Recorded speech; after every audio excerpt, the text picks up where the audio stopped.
YouTube channel.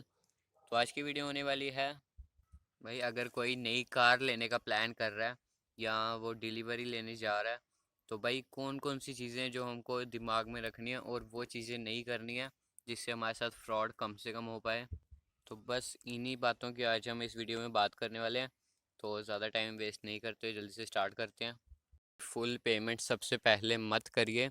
अगर आपको dealer जितना मर्ज़ी फोर्स कर रहा हो कि भाई पेमेंट करो पेमेंट करो, क्योंकि कभी कभी क्या होता है, जैसे हमारा मान लो कोई भी कार है, उसका हमें पर्टिकुलर जैसे मान लो ग्रे कलर चाहिए और ग्रे कलर हमें थोड़ी लेट मिलेगा। उस कंडीशन में हमारा जो डीलर होता है वो कभी कभी बोलता है कि हमारे पास स्लॉट में ग्रे कलर की कार पड़ी हुई है, लेकिन उसके लिए अगर आपको वो चाहिए तो उसके लिए पेमेंट आपको सबसे पहले करवानी पड़ेगी। मतलब कि फुल पेमेंट हमको पहले करनी पड़ेगी। तो ऐसे कुछ रीज़न वगैरह लगा के जो डीलर्स होते हैं वो फुल पेमेंट लेने की कोशिश करते हैं, ताकि बाद में अगर कोई भी कार में फॉल्ट आया तो भाई उनके सिर दर्द तो कुछ नहीं होगा, जो कस्टमर आता है वो फंस जाता है। तो इसीलिए भाई का जो भी आपका कार डीलर है तो उसको बोल दीजिए हम कार को हम डिलीवरी कैंसिल करवा देंगे, हम लेट ले लेंगे, लेकिन पेमेंट पूरी फुल पहले नहीं करेंगे। तो भाई ये चीज़ हमेशा ध्यान में रखनी है, कभी भी कार लेने से पहले, कार ही क्यों कोई बाइक ले रहे हो कुछ भी ले रहे हो, फुल पेमेंट सबसे पहले नहीं कर लेनी है। हाँ, डिलीवरी जब आप ले रहे हो आपने पूरी फुल कार का वॉक अराउंड कर लिया, आपने पूरी कार को खोल के देख लिया कि कहीं कोई फॉल्ट वगैरह तो नहीं है, एक दो दिन चला के देख लिया, तो उसके बाद आप फुल पेमेंट कर सकते हो भाई। लेकिन भाई पहले कभी भी भूल कर भी सबसे पहले पेमेंट नहीं कर देना। जो डीलर्स लोग होते हैं वो बहुत ही चालाक होते हैं, तो वो क्या करते हैं, ऐसे उल्टे सीधे रीज़न बता के जो कस्टमर होता है उससे फुल पेमेंट लेने की कोशिश करते हैं। लेकिन भाई हमको कभी भी कार की फुल पेमेंट डिलीवरी से पहले नहीं लेनी है, ये आप दिमाग में बिठा लेना। उसके बाद जो नेक्स्ट चीज़ हमें चेक करनी है अपनी कार में वो होती है कार की मैन्युफैक्चरिंग डेट। और भाई जो भी मैन्युफैक्चरिंग डेट होती है वो हमारी डिलीवरी जिस दिन हम ले रहे हैं उससे ज़्यादा पुरानी ना हो। ये ना हो कि 3-4 मंथ पुरानी कार ये मैन्युफैक्चर होके आई हो। भाई जो भी कार है वो होनी चाहिए जिस दिन हम कार ले रहे हैं उससे एक मंथ पहले मैन्युफैक्चरिंग हो तो वो चल सकता है। 1 मंथ से अगर ज़्यादा पुरानी कार वो हमें डीलर दे रहा हो तो भाई वो कार मत लें, डीलर को बोल दें कि हम कार कैंसिल करवा रहे हैं और भाई कोई और कार खरीद लें, या किसी और शोरूम से आप कांटेक्ट करके वहाँ से ख़रीद सकते हैं। क्योंकि भाई कभी कभी जो डीलर्स होते हैं वो क्या करते हैं, जो कार शोरूम में जैसे हम देखने जाते हैं तो सामने जो डिस्प्ले पे होती हैं वही कार उठा के, जो टेस्ट ड्राइव के लिए वही कार उठा के हमें डिलीवर कर देते हैं, जो कि भाई जिस कार पे टेस्ट ड्राइव भी हुई होती है कई बार, तो वो टेस्ट ड्राइव वाली कार्स भी कभी कभी हमें दे देते हैं। इसीलिए हमें जो अपनी कार की मैन्युफैक्चरिंग डेट होती है वो चेक करके हमें अपनी कार लेनी है। ज़्यादा से ज़्यादा 1 मंथ पुरानी हो तो वो ले सकते हैं, 1 मंथ से अगर ज़्यादा पुरानी हो तो भाई उसी वक्त कार कैंसिल करवा दें। उसके बाद जो नेक्स्ट चीज़ आती है वो होती है हमारी कार के किलोमीटर्स। जब भी हम कार लें तो भाई सबसे पहले किलोमीटर्स चेक कर लें, क्योंकि भाई कभी क्या होता है, जो कार डीलर्स होते हैं वो हमें डेमो जो डिस्प्ले पे कार्स होती हैं वो डिलीवर कर देते हैं, या तो हमें जो टेस्ट ड्राइव वाली कार्स होती हैं वो डिलीवर कर देते हैं। तो हमारी जो कार के किलोमीटर्स होते हैं, जो कि नई नई कार जब हम शोरूम पे डिलीवरी लेने जाते हैं उस वक्त हमारी कार के किलोमीटर्स अगर हम देखें तो भाई 10 किलोमीटर्स तक तो हो तो वो जेन्युइन है, इतने चल सकते हैं। लेकिन अगर 10 किलोमीटर से ऊपर के किलोमीटर्स आपको शो हो रहे हो तो भाई उसमें आप डीलर को पूछ सकते हो कि ये इतनी कार कहाँ चली है हमारी, जो कि भाई हर एक कस्टमर का राइट होता है पूछना। और अगर तो कार 20 किलोमीटर से ऊपर चली हो तो अब भाई कार मत लें, कार कैंसिल करवा दें। या तो अगर डीलर आपको कोई, कार डीलर जो भी है उस वो अगर आपको कोई ऐसा रीज़न बता रहा है जो कि भाई आपको पता है, या आप किसी हिली एरियाज में रहते हो वहाँ पे कार ड्राइव होके आती है, तो उसमें आप ले सकते हैं कार। लेकिन अगर आप सिटी में रहते हैं, जैसे कोई भी दिल्ली वगैरह हो गया, तो इन सिटीज़ में जो कार्स होती हैं वो कार लोड्स वाले ट्रक होते हैं वो लेके आते हैं, तो उनमें कार ज़्यादा नहीं चलती है। तो इसीलिए भाई अगर आपकी कार 10 किलोमीटर से ऊपर चली है तो भाई आपका राइड है जो कार डीलर से पूछने का कि हमारी कार ये इतनी ज़्यादा कहाँ पे चली है, और अगर तो 10 किलोमीटर्स या 10 किलोमीटर्स तक चलिए तो भाई इतना जेन्युइन होता है, इतनी चलती है कार। क्योंकि जो भी मैन्युफैक्चरिंग प्लांट होता है वहाँ से जब ट्रक में लोड करते हैं कार्स, तो जब ट्रक से उतारते हैं शोरूम में लाते हैं तो उसमें थोड़े किलोमीटर्स हो जाते हैं, तो इतने तो जेन्युइन होते हैं। इससे अगर ज़्यादा हो तो आप पूछ सकते हो कि इतनी कार हमारी कहाँ चली है।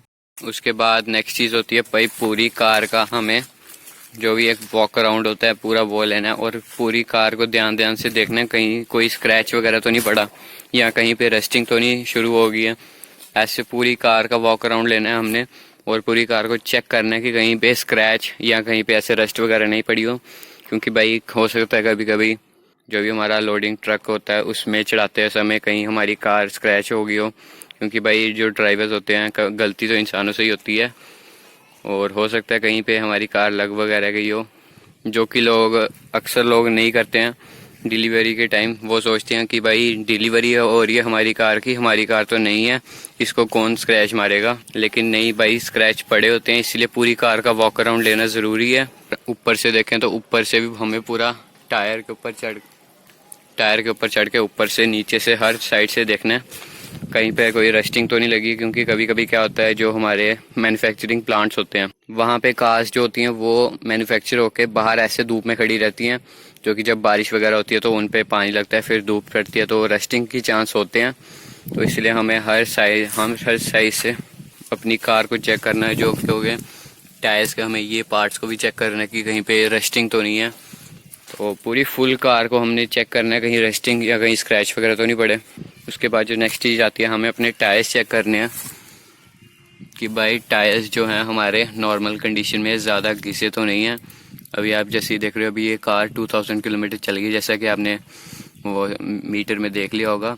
तो उसके बाद भी भाई देख लो थोड़ी कंडीशन इनकी ख़राब होगी। तो अगर ऐसे टायर्स आपको दे रही है कंपनी तो भाई साफ़ इनकार कर दें कार लेने से। देख लो भाई। और अगर आपको लग रहा है कि हाँ भाई टायर की कंडीशन अच्छी है, पूरे न्यू टायर्स जैसी, तो आप कार ले सकते हैं। उसके बाद जो नेक्स्ट चीज़ होती है, हमें ये जो व्हील कैप्स होते हैं ये कार के उतार के इनके जो स्टील रिम्स होते हैं यहाँ पर ज़रूर देखना होता है कि कहीं यहाँ पर तो रस्टिंग नहीं हुई। क्योंकि इसके साइडों में कभी कभी पानी चल जाता है और रस्टिंग शुरू हो जाती है। इसलिए हमें ये स्टील कैप्स होते हैं ये उतार के हमें चेक करना होता है कि कहीं रस्टिंग तो नहीं हुई। उसके बाद हमें कार्स की हेडलाइट्स ऑन करके देखना है, बंद करके देखना है, इंडिकेटर्स जलाने हैं जिससे कोई इलेक्ट्रॉनिक पार्ट में कोई फॉल्ट तो नहीं है वो पता चल जाए। उसके बाद हमें जो इंफोटेनमेंट सिस्टम होता है इसका भी पूरा ऑन करके देखना है इसके सारे फीचर्स चल रहे हैं या नहीं, कोई फीचर ऐसा तो नहीं है जो काम नहीं कर रहा। और अगर नहीं कर रहा तो हम उसी पर डीलर से पूछ सकते हैं। और उसके बाद जो नेक्स्ट चीज़ आती है, तो वो कई लोग क्या करते हैं कार लेते हैं और बस अपने घर को चले जाते हैं वॉक अराउंड करके। लेकिन भाई ऐसा नहीं है। जब भी हम कार लेते हैं तो हमें पूरी कार के हर एक फीचर पूछने चाहिए, जो कि हमें अगर पता भी हैं कि इस फीचर का क्या काम है, लेकिन फिर भी भाई हर फीचर हमने जो कार डीलर है उससे दोबारा पूछने एक बार पूरी कार का। क्योंकि कई जो डीलर होते हैं वो हो सकता है कि हमें जिस कार की मैन्युफैक्चरिंग डेट पुरानी हो और उसमें फीचर्स कम आते हों तो वो कार हमें दे रहे हैं, लेकिन हमें वो कार नहीं लेनी है। तो इसीलिए जब भी हम कार डिलीवरी लें तो जो भी हमारा कार डीलर है उससे हमने सारे कार के फीचर्स दोबारा पूछने हैं और वो एक्सप्लेन करेगा, और हमें उन सारे फीचर्स को देखना है कि वो काम कर रहे भी हैं या नहीं कर रहे। उसके बाद हमें अपना ये बोनट चेक करना है कि ये ईजिली मूव हो रहा है या नहीं हो रहा, कहीं ये कोई आवाज़ वगैरह तो नहीं कर रहा। उसके बाद हमें इंजन के हर पार्ट्स को चेक करना है, खासकर ये जो पार्ट्स होते हैं यहाँ पे मेटल के, यहाँ पे कहीं रेस्टिंग तो नहीं है। क्योंकि भाई जैसा कि आप अगर कार्स के नॉलेज रखते होंगे तो महिंद्रा जो थे उन्होंने एक कस्टमर को एक रस्टेड कार डिलीवर कर दी थी जो कि थी XUV 500। तो उनका आप यूट्यूब पे सर्च कर सकते हो, उनकी वो वीडियो आ जाएगी। तो उनकी कार में क्या था, यहाँ पे पूरी रेस्टिंग हुई थी, यहाँ पे रेस्टिंग, और ऐसे बाकी के पार्ट्स में भी रेस्टिंग। तो जो कस्टमर का कहना था कि जो महिंद्रा है उन्होंने उनको एक्सीडेंटल कार डिलीवर कर दी है। क्योंकि भाई यहाँ से वो जो चेसी थी वो थोड़ी बेंड हुई थी, वहाँ से भी थोड़ी बेंड थी और यहाँ से रेस्टिंग वगैरह हुई थी। तो जो भाई थे उन्होंने ऐसे यूट्यूब पे वीडियो वगैरह बनाई, तो बाद में उनकी सुनवाई हुई। तो ऐसे ही हमने भी ताकि हमारे साथ तो ऐसे ही हमारे साथ भी फ्रॉड ना हो, इसीलिए हमने पूरी कार को पहले ही चेक कर लेना है। पूरी कार को हर पार्ट से चेक करना है कि कहीं पे कोई रस्टिंग तो नहीं है, खास कर ये जो कॉर्नर्स होते हैं ये पूरे चेक करने हैं। इंजन को स्टार्ट करके देखना है कहीं यहाँ से कोई धुआं वगैरह तो नहीं निकल रहा भाई। उसके बाद अगर आप ऊपर की साइड देखो तो यहाँ पे आप देख सकते हो स्क्रैच भेजा हुआ है, जो कि उस साइड भी है, मैं आपको दिखाता हूँ। तो भाई ये रहा वो स्क्रैच, तो ये दोनों पैरेलल स्क्रैच भेजे हुए हैं। तो जैसा कि आपने देखा कि जो ऊपर स्क्रैच भेजे थे वो थे येलो कलर का, उन पे थोड़ा स्क्रैच भेजा हुआ था। तो जो हमारे ट्रेलर्स होते हैं जिसमें कार लोड होके आती है वो भी येलो कलर्स के होते हैं। तो हो सकता है जब हमारी कार उन ट्रेलर पे चढ़ रही हो तो ये जो हमारे ऊपर के पार्ट्स हैं ये दोनों ट्रेलर के जो मेटल पार्ट होते हैं वहाँ से टच हो गया हो, इसीलिए ऊपर स्क्रैच बच गया हो। तो इसीलिए भाई ये नहीं सोचना कि हमारी नई कार है तो इसमें कोई स्क्रैच वगैरह नहीं पड़ा होगा। भाई भी स्क्रैच पड़े होते हैं, डीलर की गलती होती है यहाँ।